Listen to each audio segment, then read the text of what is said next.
एक जंगल में एक महात्मा रहते थे। उन महात्मा की खासियत यह थी कि वे किसी का भी भविष्य बता सकते थे। बड़े बड़े राजा उन्हें मानते थे और उनके बताए हुए मार्ग पर चलते थे।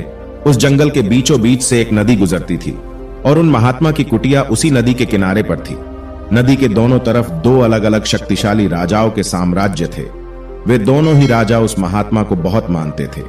वे दोनों जब भी कोई बड़ा कार्य करते थे तो उन महात्मा से सलाह लेने के लिए अवश्य आते थे। एक दिन इन दोनों राजाओं में किसी बात पर बहस हो गई।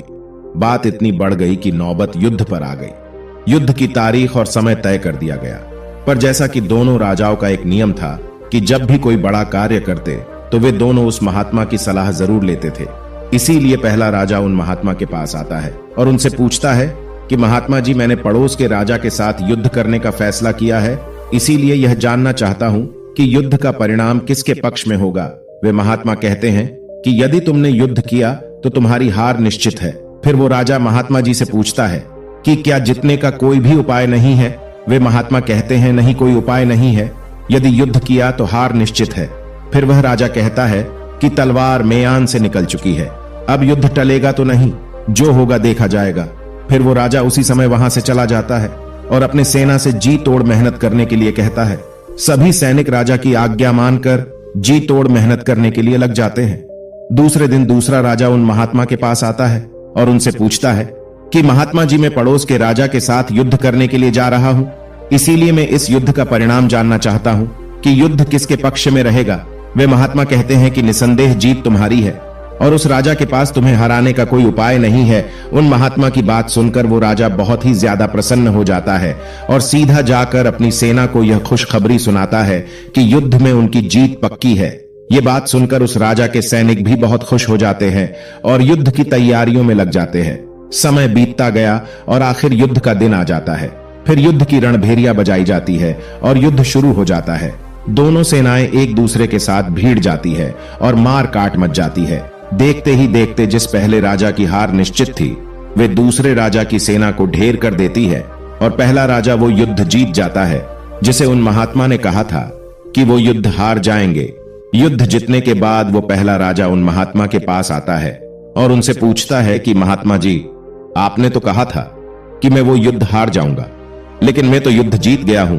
आपकी भविष्यवाणी गलत कैसे निकली।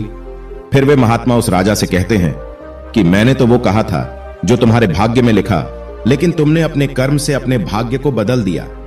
तुम्हारी जीत का कारण यह है कि तुमने अपने भाग्य से ज्यादा अपने कर्म को आवश्यक समझा और उस दूसरे राजा ने अपना सब कुछ भाग्य पर छोड़ दिया।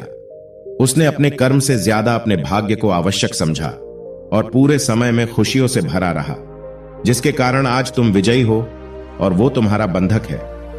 दोस्तों, यह बात सच है कि सब कुछ हमारे हाथ में नहीं होता है, लेकिन यह भी सच है कि बहुत कुछ हमारे हाथ में होता है, लेकिन हम उसे भी भाग्य के भरोसे छोड़कर जीवन भर रोना चुनते हैं। दोस्तों, लोग जानते हैं कि स्वस्थ कैसे रहा जा सकता है, लेकिन समय ना होने का बहाना बनाकर वे अपने अंदर बीमारियां पालते रहते हैं और जब कोई गंभीर बीमारी हो जाती है तो वे लोग अपने भाग्य को दोष देना शुरू कर देते हैं। दोस्तों, अगर आज हम किसी समस्या में हैं तो वे सिर्फ हमारे पुराने गलत कर्मों के कारण हैं और कल अगर हम इस समस्या से निकलेंगे तो वे सिर्फ आज के अच्छे कर्मों के कारण ही निकलेंगे। दोस्तों, अगर आप आज कुछ नहीं करते हैं तो कुछ तो होगा ही और वो आपका भाग्य है। और अगर आप आज अपने बुद्धि का इस्तेमाल करके वो करते हैं जो आप करना चाहते हैं तो वो आपका कर्म है। तो ये आपके ऊपर निर्भर करता है कि आपको कुछ करना है या अपने भाग्य के भरोसे बैठे रहना है। दोस्तों, आप हमें कमेंट करके जरूर बताएं कि आपको यह कहानी कैसी लगी। ऐसी ही कहानियों को पाने के लिए आप हमारे चैनल को सब्सक्राइब जरूर करें। सुनते रहिए। धन्यवाद।